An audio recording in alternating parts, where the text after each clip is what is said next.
This might actually speed up the decline of broadcast TV. It might just push people toward YouTube and Substack and podcasts and all these new platforms. That may be the ultimate outcome of this situation right now. Well, at least there's good news for podcasters.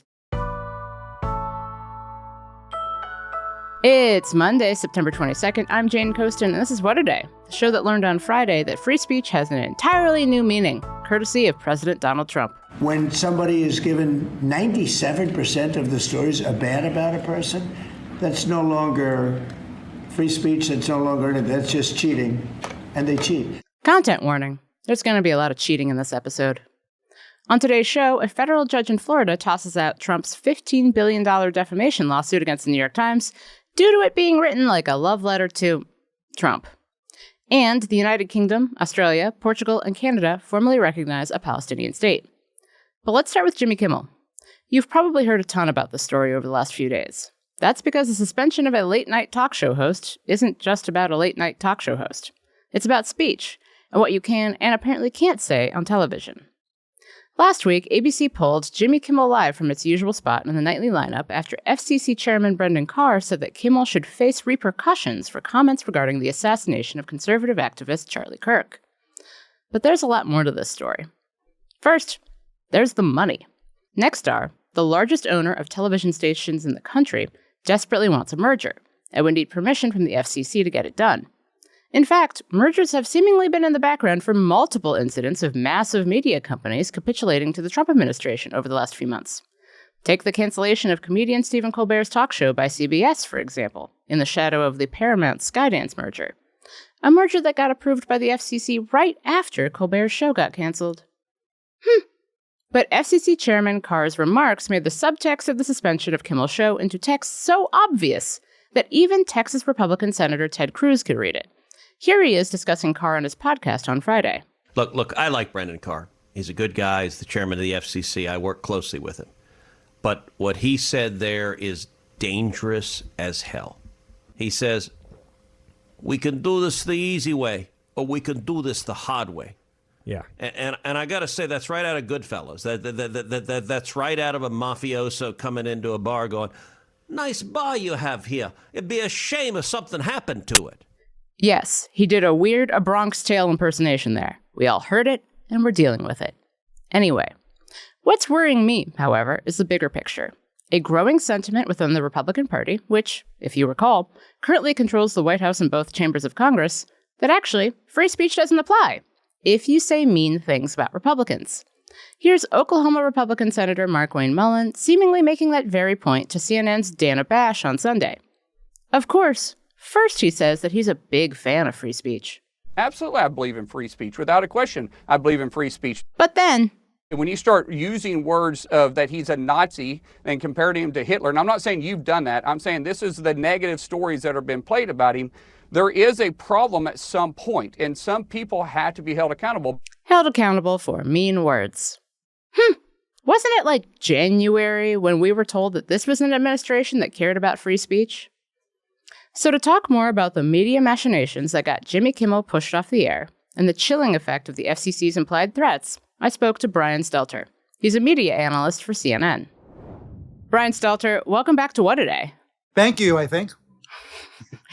Have you learned anything more in the past few days about why ABC ultimately took Kimmel's show off the air and how that decision was made? Because it happened so fast. You have the FCC commissioner saying we can do this the hard way or the easy way. You have these television owners preempting the show and then ABC pulling it within a couple of hours. Yes, I think we might think about this happening really slowly and then really suddenly. What happened last Wednesday was very sudden, as you just described, but I do want to acknowledge that the pot was starting to warm up. Maybe the water was starting to boil over. Think back to July when Stephen Colbert's show was canceled for what CBS claimed were financial reasons. President Trump immediately said he wanted Kimmel off the air next. Kimmel responded. He went to an anti-Trump protest, one of those No Kings protests. He was, even more outspoken than ever about President Trump. He took, August off as he usually does. He's back on the air for the new season. And, according to some of the reports we've been seeing in recent days, his team was fearing something like this might happen because of the political environment, because of Colbert's cancellation, because of all the Trump pressure. So I want to recognize that, there was a lot of boiling water maybe before Wednesday, and then all of a sudden this exploded. And it's interesting because Donald Trump watches television constantly, and he constantly talks about television like he's watching it. And he said, bad ratings were responsible for Colbert getting canceled and for Kimmel being preempted. Like, is that true in any way? Look, yes, late night TV is shrinking in general. You think about a pie, and yes, the entire pie is getting smaller. But Kimmel's slice of the pie was staying steady and in some ways even growing. In other words, Kimmel was holding his own, and ABC would not agree that the ratings were bad. ABC was proud of Kimmel's show. I think they still actually would like it to be back on the air if possible. But for, reasons we can get into, it might not be possible tonight. ABC is owned by Disney, and you wrote about the no-win situation that Disney CEO Bob Iger was in. He's caught between the president on one side and Kimmel and a bunch of furious Kimmel fans and people who are very concerned about this on the other. Why do you think Iger ultimately sided with the president and the FCC on this issue? Right. I know some people think this is a very simple decision for Iger. Simply stand for free speech rights. Say, tell the president to hush about this and just defend Kimmel. I know that it might seem really easy. It might seem really simple. But I think it is a lot more complicated than that. Disney is a multinational corporation with lots of business before the government. It has a pending deal involving the NFL. It has a pending deal involving the sports streamer Fubo. It has all sorts of pending business before the government, and so do its station partners. For Iger, he has to think about Disney Plus subscriptions. He has to think about Disneyland revenue. He has to think about his cruise ships. He has to think about all of it. And the biggest question I wish I could answer right now that I don't have the answer to is, what are the impacts to the subscriptions of Hulu and Disney Plus and ESPN Plus? What has the bottom line impact been? And I really hope it leaks. So far, I've not succeeded getting that from any sources, neither of any other reporters. We just don't know what the impact has been to Disney's bottom line. So mergers seem to be the biggest common thread in all of this. Yeah. Mergers, acquisitions, name changes, and we have these huge companies that buy these massive properties. Can you just kind of lay down the media landscape when it comes to this kind of ownership and why it is so vulnerable to the Trump administration? Right. Vulnerable is the best word for this. These media companies look really big. They are really big, but they feel really small. If you were to ask someone like Iger, he would say, actually, the big fish out there are the tech giants. It's Amazon and Apple, and Netflix. He would actually argue that Disney is relatively small compared to those giant tech players.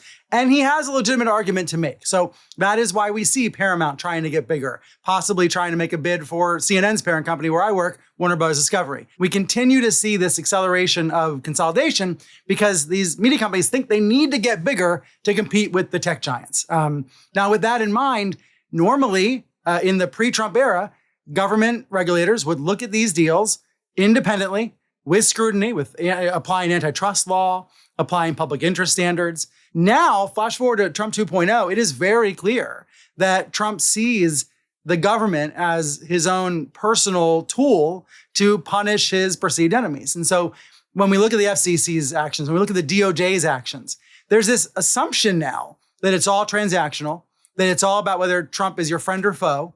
And I just think we should acknowledge how aberrant that is. Yes, people believe it's the new normal, but it's never been like this before. And so it's a totally different environment for a CEO like Iger. A guy who, by the way, thought about running for president in 2020. He is not a MAGA Republican. He's a Democrat. He's a Democratic donor. But he finds himself in this position where he's supposed to be doing what's best for shareholders. So are you saying that these mergers make it so that fewer companies control broadcast television? And then does that make them more vulnerable to this kind of job owning and, these kind of actions by the government? Yes, because station licensing is not necessarily a vulnerable point. It might sound like a vulnerability because station licenses are renewed every 8 years, and Trump has threatened owners he doesn't like and talked about revoking licenses. But in reality, That would be a lengthy legal battle. It's hard to do. It's unclear if the Trump administration would win. It's really not the station license renewal process that's the vulnerability. It's the merger process. That's when the government actually can get its hands on you. That's when the government has to approve or reject a deal. And the Paramount playbook is the one to look at. It seemed like the FCC was taking an extra long time reviewing the Paramount merger. At the same time, Trump had a lawsuit pending against the company. It seemed like the FCC approved that merger right after Paramount paid Trump's library. So if you're a media company CEO, you're looking at the Paramount example and you're saying, this is how business works now in America. Now, you mentioned that ABC would like Kimmel to get back on the air, especially now that you've had the obvious backlash to this decision. What do we know about what's been happening behind the scenes to come up with a solution there? Do you think Kimmel will be back? I think it's exceedingly unlikely that Kimmel will be back on ABC on his old platform. I wonder if there's a chance maybe he'll be back on Hulu or Disney Plus. I wonder if there's a clever way forward for ABC that involves taking the show off the broadcast airwaves, but putting it somewhere that's out of the FCC's reach. But the reason why I would be skeptical of even that possibility is because of the government vulnerabilities we just discussed, because Disney still has that pending business before the government. Disney does have to think about the larger implications of keeping Kimmel on the air. And that is a very chilling reality. I used to say, Jane, that, in March and April and May, as Trump ramped up his assault against institutions, that yes, there was a chill in the air, but it felt like the temperature had only changed 1 or 2 degrees, I think we're reaching the point now where we need to put on a coat or a jacket. It is now actually getting much more frigid. It is getting much scarier for Hollywood creators and comedians, showrunners and writers. You can feel this to some degree in newsrooms as well. But I think the Kimmel case has really chilled Hollywood, and we don't know how it's going to end. Do you think I'm crazy, by the way? Have you been wearing a coat all year long? I think that I have become increasingly anxious. I'm one of those people where I respond to everything with I'm sure it'll be fine. And I don't know why I do that, but it's kind of like a coping mechanism. It feels good. But this is the moment where I was trying to think, and I wanted to ask you, have we ever experienced something like this, especially in broadcast television? I went back, we were talking about when Bill Maher's show got canceled. He made remarks after 9/11, actually on September 17th, 2001. And you had Ari Fleischer, who at the time was White House press secretary, saying that, basically people should watch what they say. You had advertisers pulling out. But Maher's show was canceled in June of 2002. And ABC at the time said, oh, it's about ratings. And kind of ironically, he got replaced by Jimmy Kimmel Live. But even that, you don't have the FCC saying, nice show you got there, nice merger you want. Wow, sure would be terrible if somebody got involved here. Have we ever seen anything like this? I don't think there is a case in history quite like this. I think we might look at the Smothers Brothers in the 60s, Vietnam War era, anti-war commentary on the show. And the show was not being submitted to the government censors. It caused a big controversy. The show was canceled. Maybe there's some similarities to that episode. The Maher one also comes to mind post 9/11. But we don't look back at those moments with pride as Americans. We look back at those moments with shame. Those are shameful episodes in America's free speech history. To see someone like Maher sidelined, for example. Of course, he had a second and third and fourth life, and that's where we might go back to the more hopeful take on this. Maher was able to find a different platform, maybe a better platform, a platform further from the reach of the government because he's on cable and streaming now, not broadcast. And that's the thing about this, Jane. This might actually speed up the decline of broadcast TV. It might just push people toward YouTube and Substack and podcasts and all these new platforms. That may be the ultimate outcome of this situation right now. Well, at least there's good news for podcasters. Brian, as always, thank you so much for joining me. Thank you. If you search for news on YouTube, chances are you're going to find right-wing propaganda designed to keep you confused and, most importantly, mad. There are massive structural disadvantages for progressive voices on YouTube. When you subscribe to What A Day, you help us surface progressive political news in the algorithm, get it in front of more people, reach undecided voters, and just do a better job. We give you facts from the people at the heart of the story, while staying irreverent, engaging, and fast. So subscribe to our channel. And if you're already a subscriber, thank you. What Today is brought to you by Delete Me. Delete Me makes it easy, quick, and safe to remove your personal data online at a time when surveillance and data breaches are common enough to make everyone vulnerable. It's easier than ever to find personal information about people online. Having your address, phone number, and family members' names hanging out on the internet can have actual consequences in the actual real world, and it makes everyone vulnerable. And more, online partisans and nefarious actors will find this data and use it to target political rivals, civil servants, and even outspoken citizens posting their opinions online. With Delete Me, you can protect your personal privacy or the privacy of your business from doxing attacks before sensitive information can be exploited. As someone with an active online presence, privacy is really important to me, and Delete Me can help.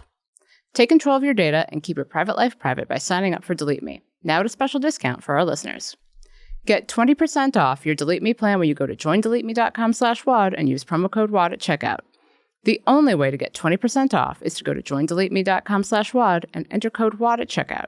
That's joindeleteme.com/WAD, code WAD. So today, to revive the hope of peace and a two-state solution, I state clearly, as Prime Minister of this great country, that the United Kingdom formally recognises the State of Palestine. On Sunday, British Prime Minister Keir Starmer joined Canada and Australia to formally recognize the Palestinian state. Starmer first announced the UK's plan to recognize Palestine back in July, unless Israel agreed to a ceasefire with Hamas, allowed humanitarian aid into Gaza, and took steps toward long-term peace in the region. Suffice it to say that these conditions have not been met, and it doesn't look like they will be anytime soon. Israeli Prime Minister Benjamin Netanyahu responded in a video posted to social media that a Palestinian state, quote, will not happen. He also referenced Hamas's October 7th attacks, saying that the UK, Australia, and Canada were, quote, giving a huge reward to terrorism. But his statement didn't deter Portugal, which also announced recognition of the Palestinian state on Sunday. France and Belgium are expected to follow this week, during the United Nations General Assembly taking place in New York. A lot has happened in the past week on the speech front, from Jimmy Kimmel's suspension to Pentagon restrictions on reporters. Lord and Savior, President Trump is escalating moves to consolidate power in his second administration and root out those who have spoken out against him. And he's not even hiding it. In a post on Truth Social Saturday that even his administration reportedly wasn't sure was supposed to be public, Trump addressed Attorney General Pam Bondi, pushing her to pursue cases against his political foes. Trump wrote, quote, Pam, I have reviewed over 30 statements and posts saying that essentially, same old story as last time, all talk, no action, nothing is being done. What about Comey, Adam Shifty Schiff, Letitia? They're all guilty as hell, but nothing is going to be done. In what the Associated Press generously describes as, quote, somewhat of an open letter, Trump appears to be particularly irate that the Department of Justice has yet to bring charges against former FBI Director James Comey, California Democratic Senator Adam Schiff, and New York Attorney General Letitia James, who was the target of a mortgage fraud investigation. Later Saturday night at the White House, the president doubled down when speaking to reporters. No, I just want people to act. They have to act, and we want to act fast. They were ruthless and vicious. I was impeached twice. I was indicted 5 times. It turned out to be a fake deal, and we have to act fast. One way or the other. One way or the other. They're guilty. They're not guilty. We have to act fast. If they're not guilty, that's fine. If they are guilty, or if they should be charged, they should be charged. The remarks followed Friday's resignation of Eric Siebert, the federal prosecutor investigating the mortgage fraud allegation against Letitia James, after Trump said he wanted him gone. Over the weekend, Trump nominated White House aide Lindsay Halligan as the top federal prosecutor to replace him, even though she does not have any prosecutorial experience. So the whole idea is no more will these big tech companies or other big companies train foreign workers. They have to pay the government $100,000, then they have to pay the employee. So it's just not economic. If you're going to train somebody, you're going to train one of the recent graduates from one of the great universities across our land. That's Secretary of Commerce Howard Lutnick with the president on Friday, sending American companies and their international workers into a frenzy with the announcement that H-1B visa applicants entering the country now need to pay a $100,000 yearly fee. Pretty soon after President Trump signed the proclamation, companies sent out a flurry of emails and memos advising their workers with H-1B visas not to leave the country. They also recommended that any workers already abroad rush back before the rule took effect, less than 48 hours later, Sunday, at 12:01 a.m. Eastern Time. Obviously, panic ensued. One flight from San Francisco to Dubai was reportedly delayed 3 hours after several passengers received those messages from their employers and demanded to be let off the plane. Then came the clarification. Late on Saturday, almost a full day after the initial announcement, the Trump administration said this new fee only applies to new visa applicants, not those who already have H-1B visas or will be renewing them. Oh, and that $100,000 price tag is actually a one-time fee, contradicting what Commerce Secretary Lutnick said Friday. And the Secretary of Homeland Security can offer a $100,000 discount on H-1B visas at their own discretion. And you know what that means. Time for flattery. Less than a week after Trump filed a $15 billion defamation lawsuit against the New York Times, a Florida judge tossed it out on Friday, calling it overly long and full of language that is, quote, tedious and burdensome. Been there, buddy. Been there. Trump filed the 85-page lawsuit last Monday, and apparently his lawyers used most of those pages to talk about how great he is. The judge, U.S. District Judge Stephen Merriday, said the lawsuit didn't even get to the first defamation count until page 80. Page 80 of 85 pages, folks. And Merriday's total evisceration of the complaint did not end there. He wrote in his order, quote, as every lawyer knows, or is presumed to know, a complaint is not a public forum for vituperation and invective, not a protected platform to rage against an adversary. In layman's parlance, this is what the fuck is all of this, in judge speak. Merriday gave Trump's lawyers 28 days to basically rewrite the complaint and make sure it's not over 40 pages this time. And that's the news. That's all for today. If you like the show, make sure you subscribe, leave a review, celebrate the first sanctioned swim in the Chicago River in 98 years, and tell your friends to listen. And if you're into reading, and not just about how on Sunday hundreds of people swam in the Chicago River, which is now clean enough to attract river otters and bald eagles, like me, What A Day is also a nightly newsletter. Check it out and subscribe at crooked.com/subscribe. I'm Jane Coaston, and swimming in the Chicago River, that's a thing you could actually do now.